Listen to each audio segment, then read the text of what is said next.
We are happy that the delegation of Yugoslav journalists has come and paid a visit to democratic Kampuchea. This visit will strengthen the ties of friendship between our two countries and peoples.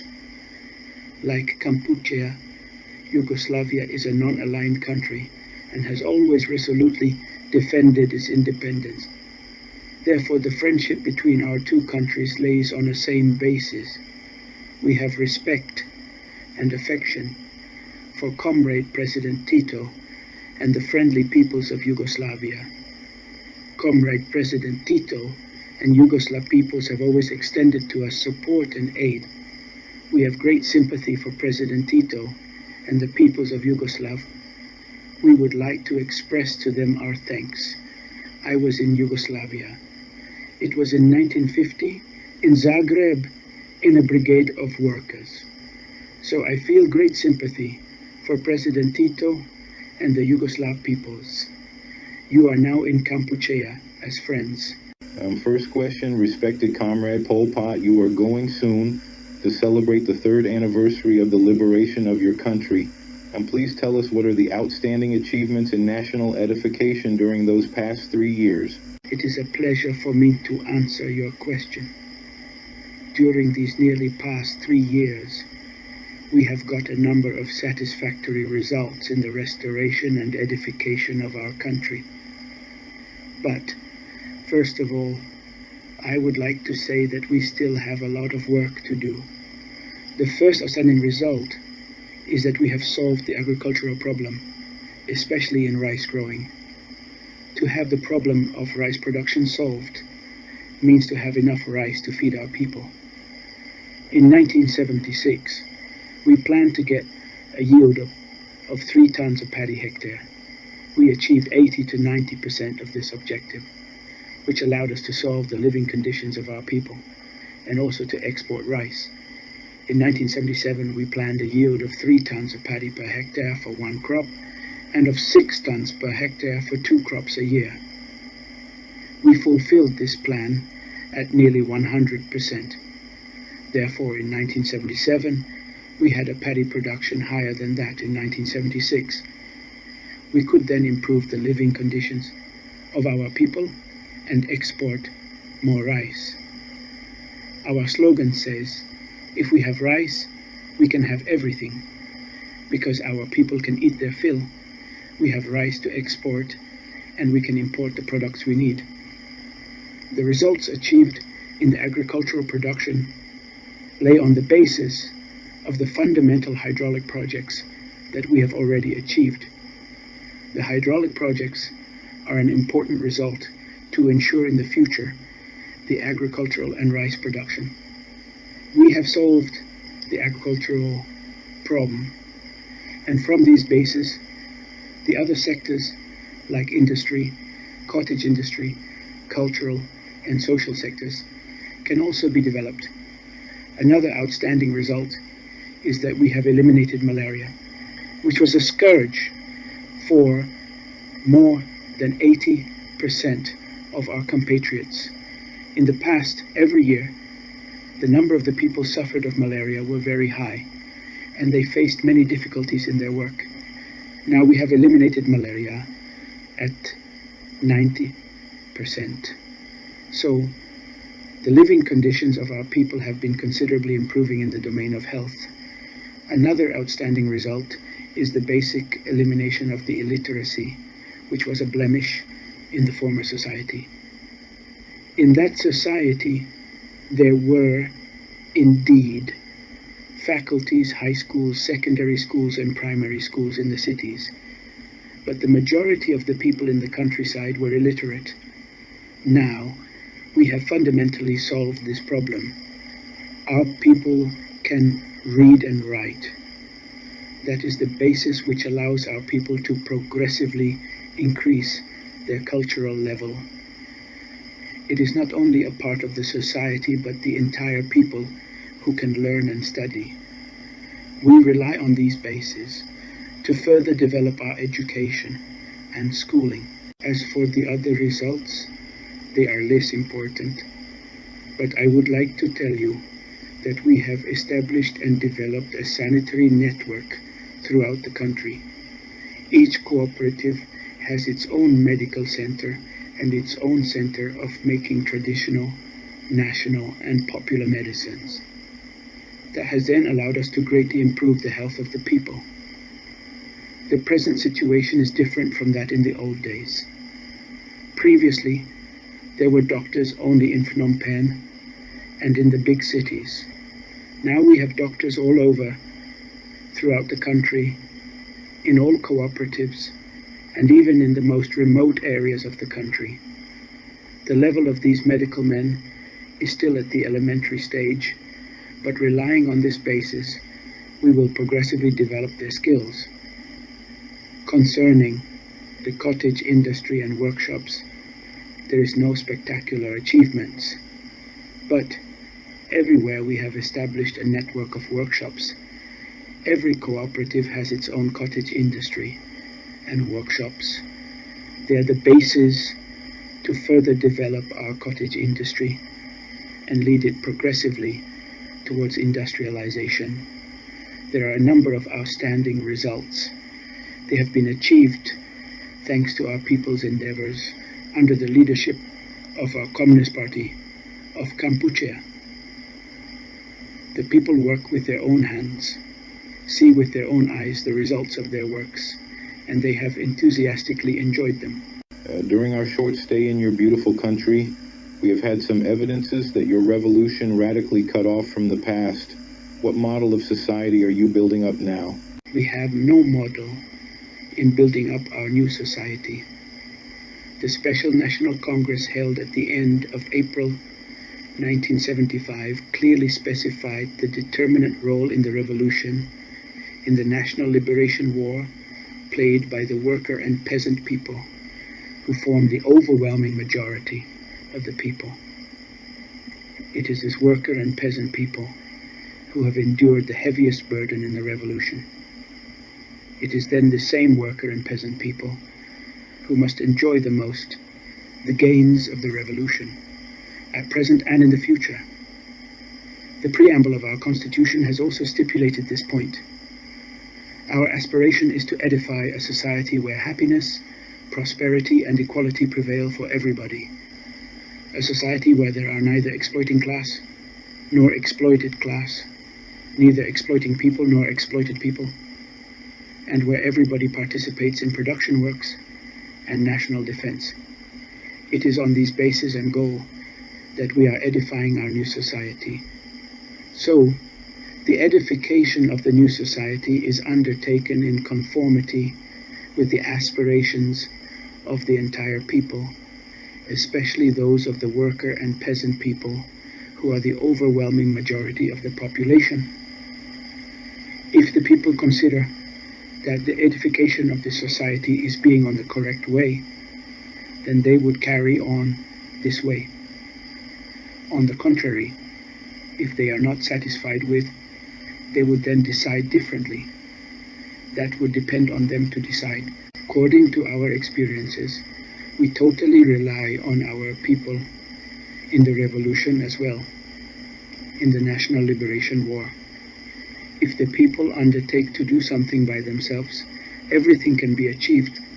But if not, we could achieve nothing at their place.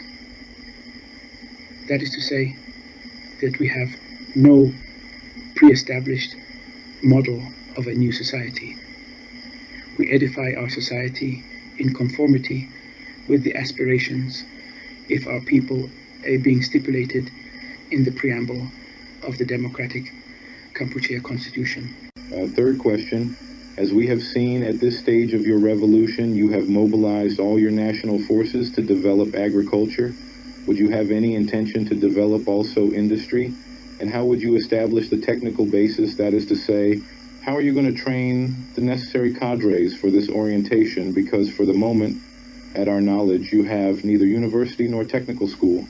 We have our objectives and plannings to quickly develop our industry. By relying on agriculture, we endeavor to develop industry. In order to have an independent economy, we must develop agriculture, industry, cottage industry, and other sectors. It is thus in orientation to which we are paying great attention. But to edify industry, where could we find the capital? We rely on agriculture. For example, we have established trade relations with Yugoslavia. We export agricultural products, and we import industrial products at one and the same time for the needs of agriculture and industry. In the parallel direction with that, we have a policy to quickly train many national technicians. If we speak about universities, faculties, and colleges, like in the old days, they would seem to you of non-existence. But we have trained our technical cadres from the basis. In the cooperatives, there are many specialized workshops where studies are closely linked to the production works. It is likewise in the factories in Phnom Penh, as well as in the provinces. Before liberation, there were a number of graduates educated in Phnom Penh, in provinces, or at abroad.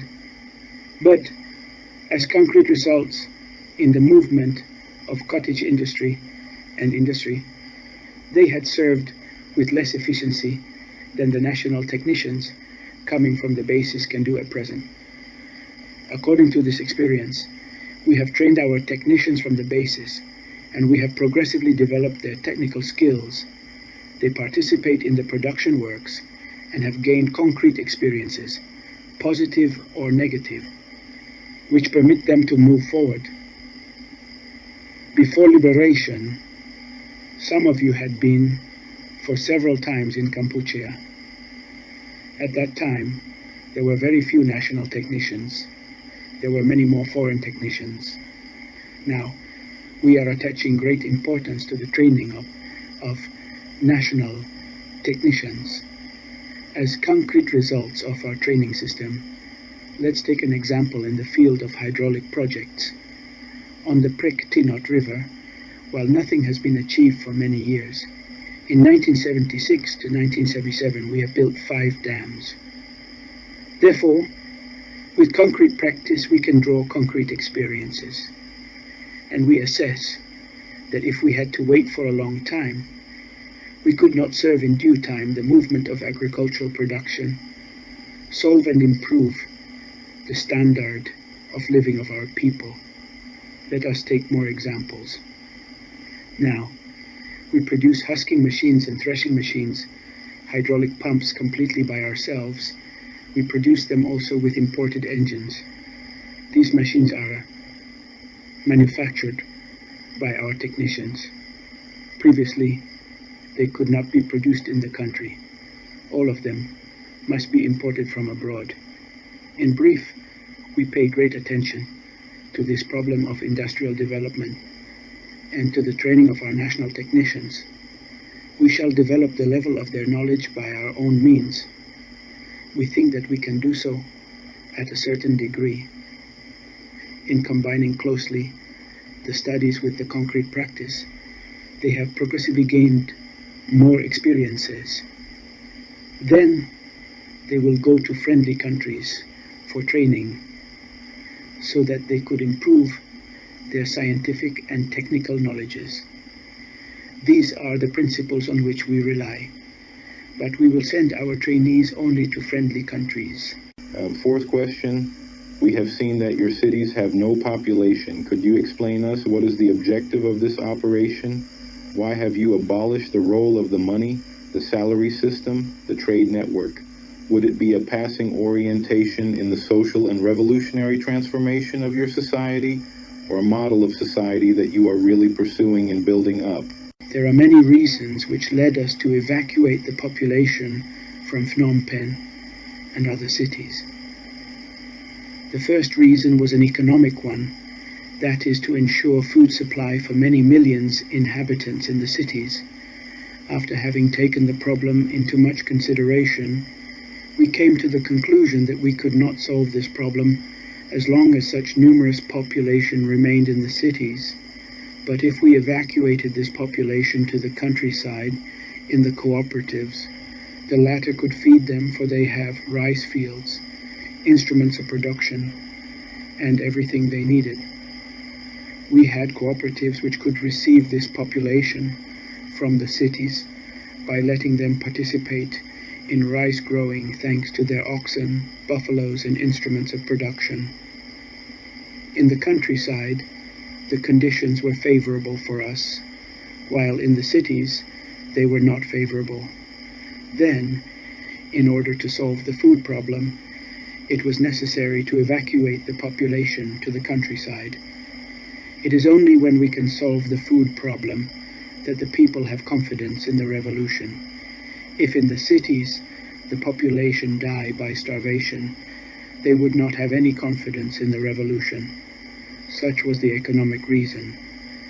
But relating to this economic problem, there was the problem of defense and security of the country.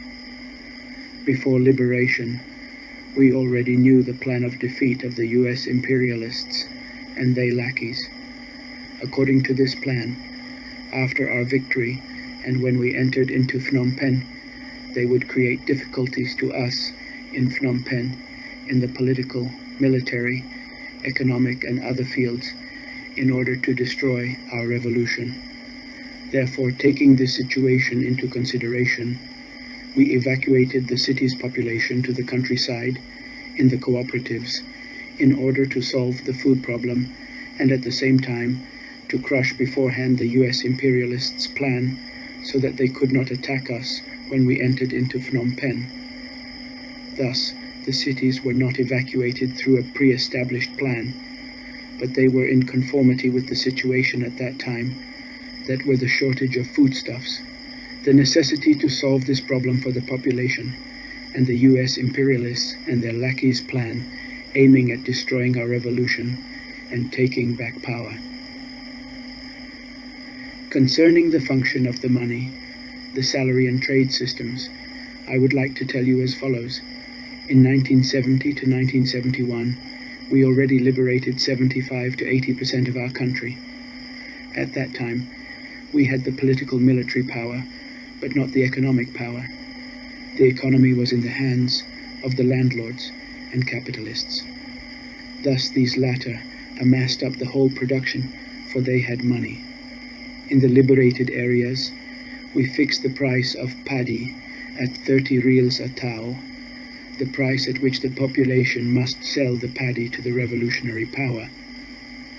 But the landlords and tradesmen bought it at 100 to 200 reals a tau, and then they sold it to the Long Nol clique. As for us, we had nothing.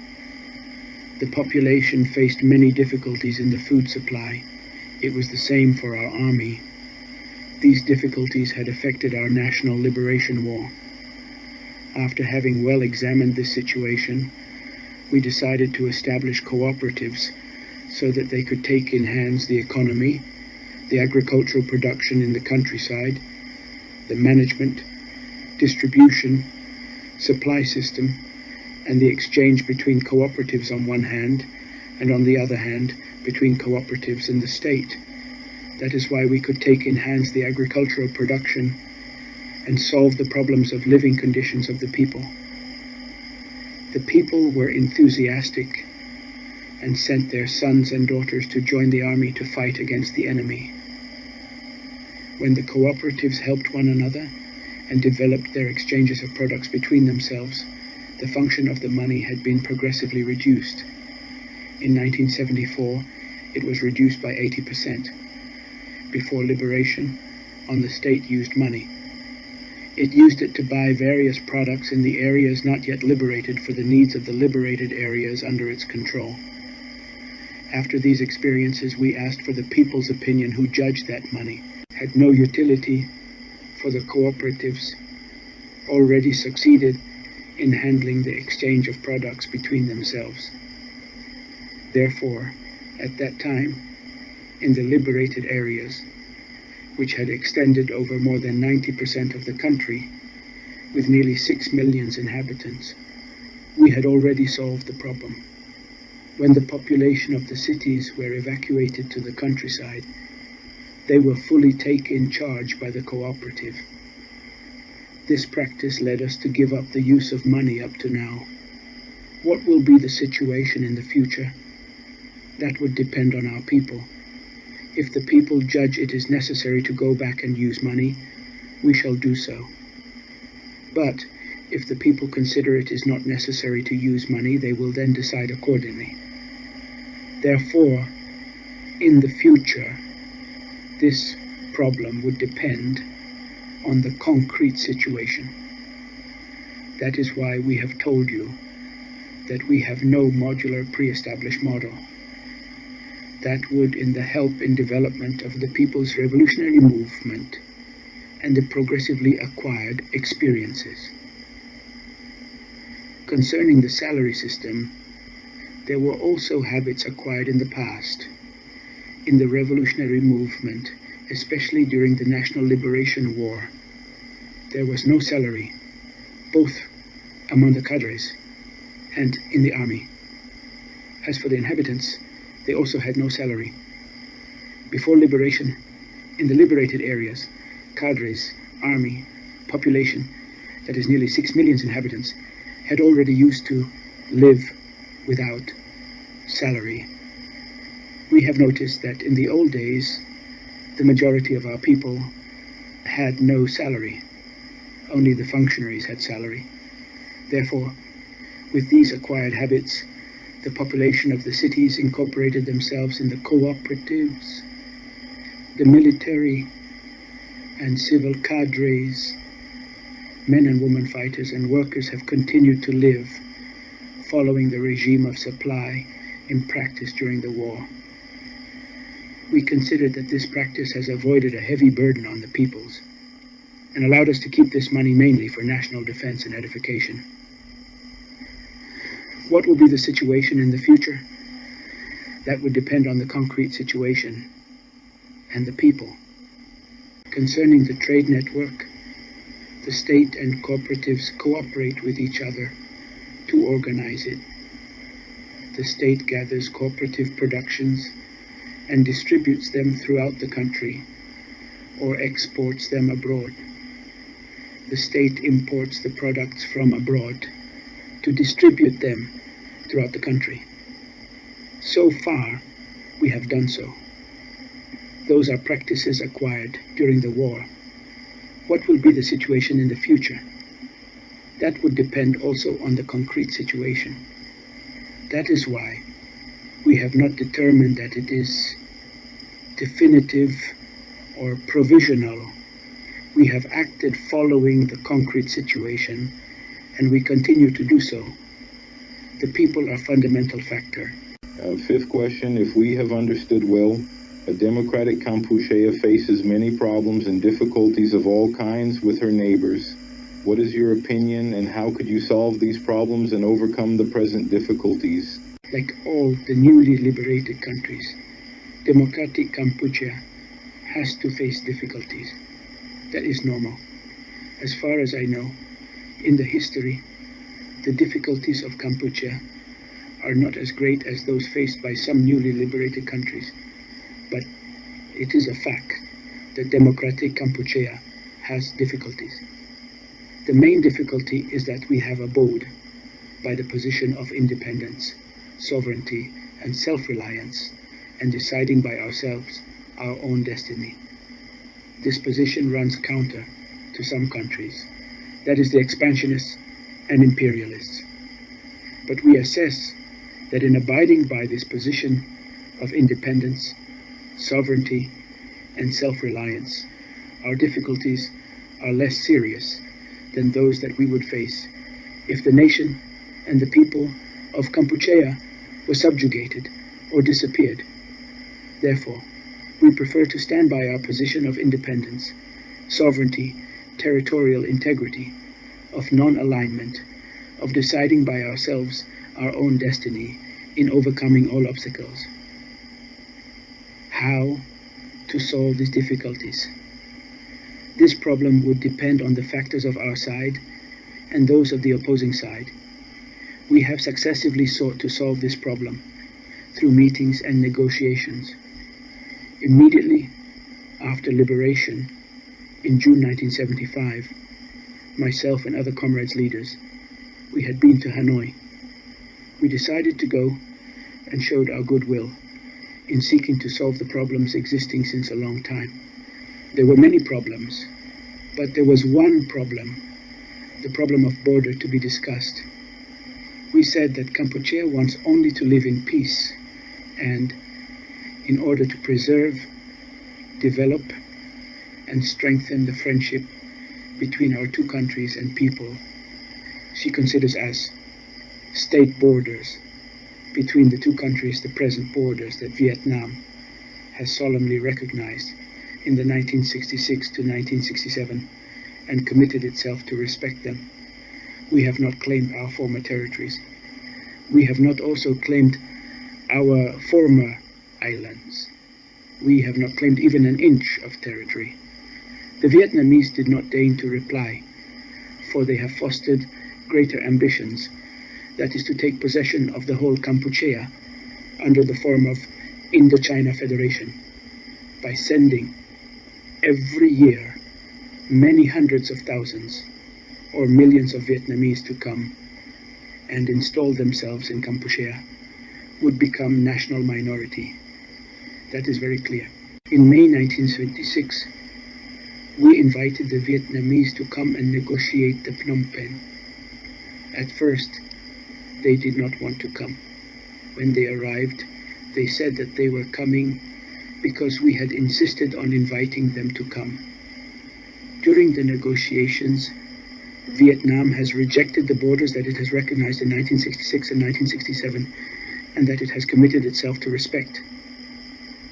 Vietnam told us that in 1966, agreed with Kampuchea, for at that time it needed to fight against the US imperialists. Therefore it was a dupery. Furthermore, Vietnam has proposed a new borderline cutting off a great part of our territorial waters. For us, that is expansionism and annexationism. That is no friendship, because we are small. Vietnam has exerted pressure on us, but we have not accepted it, and the negotiations had not then led to any result. In the parallel direction with these negotiations, the Vietnamese continued to attack us along with border, aiming at forcing us to comply with. But we have always refused. After having waged a hard struggle against the imperialists and their lackeys, we cannot accept to be slaves of Vietnam. Neither our people nor our army can accept it. Now, how to solve this problem? We will solve it in according to the concrete situation. If Vietnam really respects our independence and sovereignty, if Vietnam fosters a genuine friendship with us, there would be no difficulties in solving the problem. This problem could be solved at once. But if Vietnam stubbornly wants to take possession of Kampuchea, we must defend our independent sovereignty and territorial integrity. But we consider that our difficulties will evolve and could be solved progressively. First of all, we have mobilized our forces to resolutely defend our independence, sovereignty, and territorial integrity. To this end, the entire people are united and have redoubled their endeavors to increase production, improve their standard of living, increase exportations in order to accumulate more and more capital for national defense and edification. At the same time, we think that the democratic Kampuchea's friends in the world stand by our side, and their number has been further increased. We are of the opinion that there are a lot of countries which cherish independence, and some of them have a firm position of independence. Yugoslavia is an example. These independence and justice-loving countries progressively and clearly discern those who are right from those who are wrong, those who want peace and friendship from those who are expansionist and aggressors. We think the situation evolves in a direction more and more favorable for us. Thus, those who want to aggress and annex Kampuchea will be progressively aware of that they cannot do so. At that time, the problem would be solved. But we must continue to face this present situation. Sixth question. In the world, they write a lot with or without reason that your country is very closed. Would you have any intention to further open your country to the world?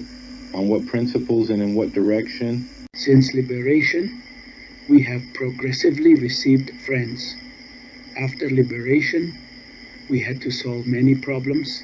We had to organize our country, solve the problem of the living conditions of our people. That is, we had to arrange our country, our home, and our friends came one after another. We are convinced that in the future, more friends will come. In 1975, some of them came. In 1976, there were more. In 1977, there were more than in 1976. In 1978, many more friends will come to our country. In the future, they will be more and more. We open our country to our friends. We shall invite and welcome more and more friends to our home, to our country, and we shall further develop and strengthen our friendship with all friendly peoples and countries. Us for personages and organizations that have shown their friendship and their spirit of justice towards Kampuchea. We have invited them to pay a visit to our country, and we shall invite more of them. We are convinced that more and more friends will come and pay a visit to our country. But we must also arrange and embellish our home to receive our guests. You have paid a visit to our country. You have seen with your own eyes the devastations caused by the war. Those who have not seen Phnom Penh during the war would think that it was safe. Phnom Penh was not like it is today. Immediately after liberation, Phnom Penh was very dirty, and there were everywhere networks of strongholds and barbed wire. Now we have removed and cleaned them out. Seventh question. The relations between democratic Kampuchea and socialist Yugoslavia appear in friendship and cooperation. What possibilities would you find to speed up this cooperation and to extend the collaboration between our two friendly countries? Seventh question, the relations between democratic Kampuchea and socialist Yugoslavia appear in friendship and cooperation. What possibilities would you find to speed up this cooperation and to extend the collaboration between our two friendly countries? Democratic Kampuchea and Yugoslavia are friendly countries, and this friendship is based on the policy of non-alignment and independence. On this basis, we have ties of solid friendship to develop and strengthen our relations in all fields in the future. The relations in various fields have been developed and strengthened according to the possibilities of our two countries. As far as Kampuchea is concerned, we are striving to build up our country, increase our production, and develop our trade exchange with Yugoslavia. At present, our agricultural production cannot yet meet with all the demands of the friendly Yugoslavia. For example, in case of rubber, we produce some quantity, but the quality is not equal.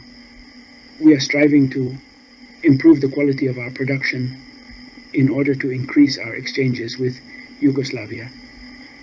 Concerning the other fields, WI has progressively set up cooperation relations in according to the possibilities of our two countries. We think that the prospects of this cooperation are favorable, for it does not lay only on the trade and economic relations, but also on an excellent political basis of friendship. Eighth question. Upon our return, we would like to present to our readers and televiewers the results, successes, and preoccupations of democratic Kampuchea and the leaders of this friendly and non-aligned country. That is why our last question is, who are you, Comrade Pol Pot? What is the past record of the Secretary of the Central Committee of the Communist Party of Kampuchea? I'm pleased to answer your question. But first of all, I would like to tell you that my role and that of other comrades leaders represent only a small part of the national movement of Kampuchea, of the revolutionary movement of the Kampuchea's people. I am from a peasant family. During my childhood, I lived with my parents and helped them in their agricultural works. But after, according to the customs, I lived in a pagoda to learn how to read and write. I spent 6 years in pagoda, and I had been a monk for 2 years. You are the first people to know my biography. When I grew up, I attended the primary school, and after this school, I could not immediately attend the secondary school because I did not pass the examination. I went back to the agricultural works to my parents. Only after that, I passed the examination for entering the secondary school. I finished my secondary education and I attended the technical secondary school. The studies lasted more than 1 year. There were general technical studies, especially in electricity. After successfully passing the examination, I received studied abroad in France. In the first year, I studied with diligence. I was a passably good student. Then I militated in the movement of the progressist students, and I had not enough time to study. 2 years after, as I neglected race studies, the authorities cut off my scholarship. I had then to come back home. I joined the underground movement of struggle in Phnom Penh. After that, I joined the Maquis to participate in the struggle against French colonialists. After the Geneva Agreements in 1954, I came back to Phnom Penh and carried on my underground activities. And in the current life, I was professor of history, geography, and civics in a private school. I have contacted with various circles. I militated in the pupils, students, and intellectual circles, in the workers' circles, and also in the peasant circles. In 1963, I could not stay anymore in Phnom Penh. I had to join the Maquis. I was not very well known to the public, but the Lone Nol's police followed my activities. They knew me, but they did not know exactly who I was. In Phnom Penh, I was the general responsible of the movement in the capital. I was also in charge of the liaisons with the countryside. I joined the Maquis in 1963, and I came back to Phnom Penh on April 24th, 1975. In I-960, the Congress of the party elected me as member of the Central Committee and member of the Standing Committee of the Central Committee of the party. In 1961, I was Deputy Secretary of the Standing Committee. In 1962, our comrade, Secretary of the party, was secretly assassinated by the enemy. I assumed then the function of acting secretary. In 1963, the Second Congress of the party elected me as secretary, and the following congresses confirmed me successively in my charges. In the countryside, I stayed mainly in the most remote areas. I traveled all over the country. I know fairly well my people, the geographical and economic situation of my country. My backing base was in the region of the national minorities, that is in the northeast region. I know perfectly these national minorities. They were very miserable. They were only a very small pagne. They had no salt to eat. Now one cannot distinguish them from the other people. They wear the same dress and live like everyone. They have enough rice, salt, medicines, and other products. Their conditions of living have been considerably improved. I would like to tell you about a particular fact. In 1950, when I was student abroad, I was in a brigade of workers in Zagreb for more than 1 month during my vacation. I had contacts with Yugoslav peoples, and I attended the Yugoslav folkloric performances. So from that time I had ties of friendship with the Yugoslav people.